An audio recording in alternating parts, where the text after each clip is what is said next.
नमस्कार, आप देख रहे हैं सीडी तहलका और मैं आपके साथ संदीप शर्मा। पानीपत के विकास नगर से एक बड़ी खबर के साथ हम लाइव हाजिर हुए हैं कि करीब 12 साल का एक सहारनपुर के किसी गांव का लड़का पानीपत के विकास नगर में वार्ड नंबर 16 में करीब 40 दिन के आसपास उसके दादा की मौत हो चुकी थी और वो अपनी दादी से मिलने के लिए आया हुआ था। अचानक से 3 दिन पहले संदिग्ध परिस्थितियों में गायब हुआ। घर वाले लगातार तलाश करते रहे, अलग अलग जगहों पर, रेलवे स्टेशन पर, बस अड्डे पर, भीड़ भाड़ वाली तमाम जगहों पर परिजनों के द्वारा तलाश की जा रही थी। और आज अचानक घर वालों को यह आशंका है कि उनके बच्चे की मौत हो चुकी है। हालांकि कल ये सिविल अस्पताल के अंदर अपने बच्चे की शिनाख्त के लिए गए थे। उस टाइम तो इन्होंने मना कर दिया था, शायद क्योंकि रेल के जो है चपेट में आने से, जिसकी डेड बॉडी उन्होंने देखी थी कि रेल की चपेट में आने से उसकी मौत हो चुकी है, तो बहुत बुरी हालात में था, शव को नहीं पहचान पाए। और कुछ और लोगों के द्वारा अब जैसा बताया जा रहा परिवार वालों की तरफ से कि शिनाख्त की गई है, लोअर यानी कपड़े पहचाने गए हैं। और मंदबुद्धि जो है बताया जा रहा है कि दिमागी तौर पर वो कमजोर था और उसी के चलते। लेकिन इसमें थोड़ी सी घर वालों की भी एक लापरवाही सामने आ रही है और इन्होंने अपनी तौर पर तो तलाश की, अलग अलग जगहों पर परेशान रहे। उत्तर प्रदेश की बात करें, जहां जहां इन्होंने संभावित इनके ठिकाने थे सभी जगहों पर उनकी तलाश की। लेकिन जो सबसे अहम और सबसे मेन काम था कि पुलिस को इन्फॉर्म करना था, वो ये लोग जो है वो नहीं कर पाए। गायब होने की सूचना पुलिस को देनी चाहिए थी। सेक्टर 29 थाना इनका पड़ता है और ये थोड़ी सी लापरवाही रही कि अगर पुलिस का सपोर्ट लेते तो शायद इनको थोड़ी बहुत और ज्यादा मदद मिलती, पुलिस अपने तरीके से काम करती। और कि आज इनको एक अपने बच्चे से, 12 साल का जो बच्चा है उनसे जो है आज परिवार से जुदा हो चुका है, ये इनका परिवार का कहना है। और बच्चे की जो माँ है उनसे जान लेते हैं कि किस तरह से जो बच्चा था वो गायब हुआ था और कहाँ रहता थे आप लोग। अपने ससुर के यहाँ मौत के बाद यहाँ पे आए थे पानीपत में। 100 महीने पाए थे। अब तो 1.25 महीने पाए, 2-4 दिन रह गए कि रिश्तेदार हैं भाई, चलो रह लेंगे 2-4 दिन। काफी दिन में 6 साल में आई थी मैं यहाँ पे। तो ऐसे क्या कि मैं उधर चली गई कमरे पे, उधर कमरा ले रखा था, तो मैं ऊपर रोटी बनाने लगी, मैंने उसको बिठा टीवी देख रहा था बैठा हुआ, लाइट चली गई। तो लाइट जैसे चली गई तो ऐसे ही क्या कि वो, मैंने ऊपर से आवाज लगाई, बच्चों को समझ बैठा है यहाँ पे, तो इन्होंने कहा हाँ मम्मी यही बैठा, मगर लाइट चली गई। जैसे लाइट गई एकदम वो चुपचाप निकल गया। मैं ऊपर से तुरंत आई, भागी भी। मैंने बच्चों को आवाज दी, कहाँ है कहाँ है, इधर को था इधर को था, सब भागने लगे। हमारे अड़ोस पड़ोस वाले भी बोले कि अब तो इधर को ही निकला वो। जब ही भागड़ पड़ गई, कहीं चूं पुल पे पा जा रहे, कहीं फाटक पे जा रहे, कहीं विकास नगर में, उधर सारा ढूंढ मारा मैंने। नहर पे गए, 2 बालक को नहर पे भेजे मैंने। मेरा छोरा था, उसे साइकिल पे गया कि कभी चला गया हो नहर पे, नान चला गया होगा। क्या क्या दिक्कत थी आपके बच्चे को? उसको दौरा पड़े था, दिमाग काम नहीं करे था उसको, वो तंग करता रहता था, इसलिए मैं उसे अपने साथ साथ रखू थी। तो उस दिन क्या कि मैं रोटी ऊपर बनाने चली गई, मैं कब रोटी मांग रहा, मैं रोटी बना दूं जल्दी से, जल्दी से मैं रोटी बना दूं, ये रोटी मांग रहा तू यहाँ बैठ जा।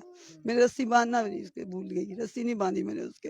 रस्सी से बांधते थे आप? हाँ, कभी बांध दूं थी मैं, उसको ज्यादा तंग करता था ना, भागने के मारे तुम्हारे बांध दूं थी मैं, घर पे तो बांध दूं थी, यहाँ मैंने उसको यूं नहीं बांधा। मैं सोची कि पता नहीं बच्चे को कैसे जोड़ दी, क्यों मार मूर तो नहीं रही, क्या कर रही इसको, मगर मैं उसे लाड प्यार से ही रखू थी वो। समझ गए आप। ऐसा ना कि भी सामने वाला देखे कि भी रस्सियों से बांध के रखते, अपने बच्चे के साथ अत्याचार करते हो, लेकिन आप सुरक्षा के लिहाज से उनको बांध के रखते थे ताकि कहीं भागे ना, कहीं जाए ना। ऐसे बाहर निकलना जावे हो, कभी रोड पे आवे, कभी वही पकड़ के लावे था। अब जहाँ पे मैं रहती हूँ, यूपी इस्लाम नगर, जिला सहारनपुर से, और तुम में वहाँ सब जान पहचान वाले थे। पुलिस थाने में मैंने उसकी फोटो भी दे रखी थी, पुलिस वाले लिया हुए थे, कोई गांव का लिया हुआ था, लड़कों की जान पहचान थी, सब छोड़ जाए था, आंटी ये वहाँ था ये वहाँ था। इसलिए मैं उसको यहाँ ले आई थी, मगर चल साथ ले जाऊँ, वहाँ भी परेशान करेगा सबको, घर में सब परिवार को लेकर आई थी मैं। चलो काफी टाइम में जा रहे, हम घूम भी आए हैं, और मैं कहा वहाँ भी उनका 1.25 महीना हो रहा, चले जाएंगे। पहले भी गायब हुआ कभी लड़का आपका? पहले चला गया था कभी? चला जावे, जब उसका दिल का चला जावे था, मगर यहाँ तो मिला नहीं। वहाँ तो जैसे जावे था आ जावे था, यहाँ तो जैसे गया वो आ गया। जैसे मैं निकली यहाँ मिल गया, इधर से इधर आ गया, उधर से इधर चला गया, इस करके फिर वहाँ फिर मैंने उसकी फोटो भी दिलवाई, फोटो भी लग अब क्या सूचना मिली आपके बच्चे की आपको? अब ये मिली कि क्या कि कल मुझे उधर से फोन आया किसी का कि क्या कि एक लड़का ने बताया कि वो हैगा कि एक लड़का वहां मरा पड़ा और वो ऐसा सा लोवर पहन रहा। मैं तुरंत ही भाग गई, अपनी नंद को लेके साथ गई और अपने नंदोइयों को लेके साथ गई। तो वहां पे गए हम, रेलवाई के वहाँ स्टेशन पे गए, वहां पे बात करी जाके सरदार जी से। उन्होंने कहा हम तुम्हारे साथ चलेंगे। वो बेचारे हमारे साथ गए, मगर वो आधा इतना हिस्सा उसका मगजा तो निकला पड़ा था सब कुछ। मैं पहचान नहीं पाई। मैंने कहा तवीजी थी इसके गले में अल्लाह होगी, मगर धागा था उसके गले में। लोवर उसका बिल्कुल ब्लू हो रहा था, मगर इसमें फिरोजी है फोटो में, इस करके मैं पहचान नहीं पाई। कुछ मेरा दिमाग टेंशन में, मेरा बच्चा कैसे लगा। माँ को टेंशन होती है ना बच्चों की। पहले इनके पापा नहीं है सिर पे, मैं कैसे करूँ हेल्प की लिए मैंने हेल्प ली। पापा भी जा चुके पहले? इनके पापा को तो काफी 13-14 साल हो गए। इस करके मैं अकेली अपने बच्चों को बहुत परेशान होकर करती हूँ मेहनत मजदूरी। 2 बच्चे, एक बच्चा भी और बीमार हो रहा, वो यूपी है, चला गया था। फिर जब आपने मना कर दिया, शिनाख्त से आपने पहचानने से मना किया, तो अब आप कैसे बोल रहे हैं कि भाई मेरा बच्चा है? अभी वो मेरे पास फोटो बच्चा लेकर आया, हमारी नंद का लड़का फोटो लेकर आया, बोला मैं फाटक पे जा रहा और मैं देखता हूँ वहां से कुछ सबूत मिल जाए। सुबह से हम ढूंढने जा रहे हैं उसको, हम 5 बंदे सब ढूंढने जा रहे हैं। खान साहब, मेरा भाई शेर खान और मेरे नंदोई दोनों तस्लीम और इनाम, सब ढूंढते फिर रहे उसको। मेरी नंद सितारा भी, हम सब उधर जाते झरने की तरफ जा रहे थे। तो उधर से बताया उन्होंने कि मैंने रात फोटो खींचा था, ये फोटो देखो तुम। तो हमने वो फोटो देखा उसका, भी हम बोले उसको ये फोटो हमारे बच्चे का है, ये हमारा बच्चा है। तब से हम बहुत परेशान, हम क्या क्या किसको, हमारी किस्मत इधर खींच के नहीं लाई थी हमने। हम किसको क्या बताएं, कोई क्या सोचेगा। उधर गई थी मिलने सबसे, अपने बच्चे को वहीं खपाई आई। पहले भी गायब, पानीपत में बता रहे 2-3 बार गायब हुआ ये। नहीं ऐसे ही चला गया था वो, नहाने के नूने के लिए बच्चों के साथ जब ही आ गया था वो। आप आपके कमरे पे किराए पे रहते हैं ये लोग? वो लड़की रहा मेरे किराए पे, इसके पास आई हुई थी या रिश्तेदार में? हाँ रिश्तेदारी में। इसके बाप गुजर गया था, मेरे कमरे पे आया नहीं है, 15 दिन पीछा गुजर गया। 100 महीना हो गया था, 100 महीने पे आई हुई थी या अपने बच्चा ने भी साथ में ले आई थी। और तो वो लड़का परसों में गुम हो गया था, चौथा है लकड़ी से ले रहा हाथ में, आज जब आया हो इतनी लकड़ी हाथ में ले रहा था, ले आए पकड़ कर। इसका बड़ा लड़का ले आया टोका, फिर परसों फिर चलिया गया हो।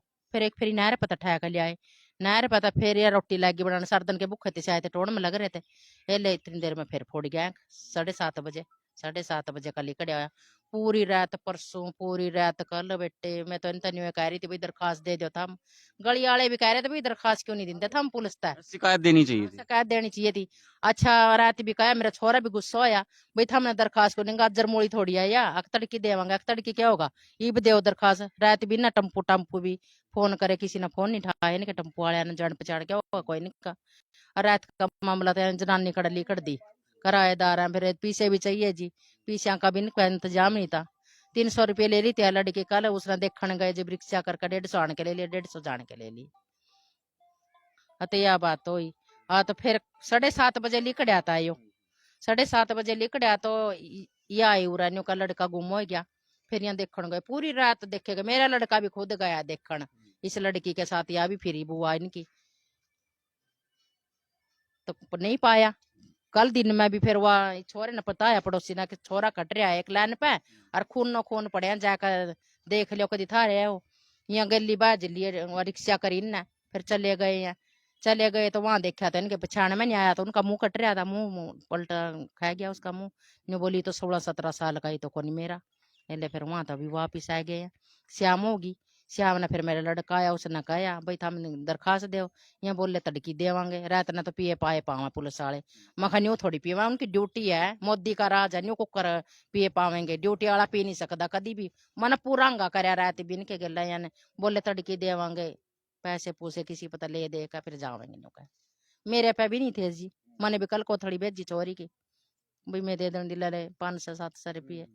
तो ये करया था कुछ जगाड़ी गाड़ी बुला रखी बलकड़ हमने, बलकड़ मना खूबड़ू जाल पे भी फोन करया, ये खूबड़ू जाल पे तो फोन आया, मखा कदी जाने में लेकर नहर पर जावे था बार बार नहानो, तो ये उसका ही फोन आया, मखा तो छोरा पै गया खोबड़ू जाल पानी लिखड़ा तीसरे दिन डेड बॉडी महा कदी नहर में गिर गया भाई ओड़ा तो लिखड़ा इस करका जी।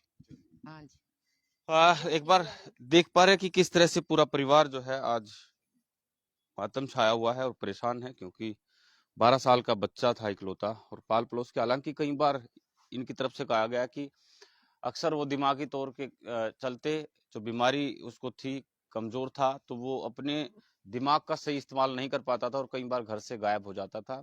और इसीलिए उन्होंने, जो सहारनपुर के अंदर इनकी स्थानीय पुलिस चौकी है, वहां पर उसकी फोटो दी हुई थी कि अगर कहीं वो भटक करके चला जाए तो पुलिस वाले उसको ले आते थे। कई बार घर वालों को थोड़ी सी कड़ाई के साथ उसको बांध के भी रखना पड़ता था कि ताकि अचानक ऐसा ना हो कि घर के जो परिवार के सदस्य कहीं बाहर गए हुए हैं और वो बाहर ना निकल जाए। तो लेकिन कोई मेहनत, किसी तरह की कोई भी सुरक्षा जो है वो काम नहीं आई। घर वालों की जो चतुराई थी, सबकी सब धरी की धरी रह गई और आज 12 साल का जो लड़का है वो अपने परिवार को छोड़ करके जा चुका है। बहुत बहुत शुक्रिया तमाम दर्शकों का।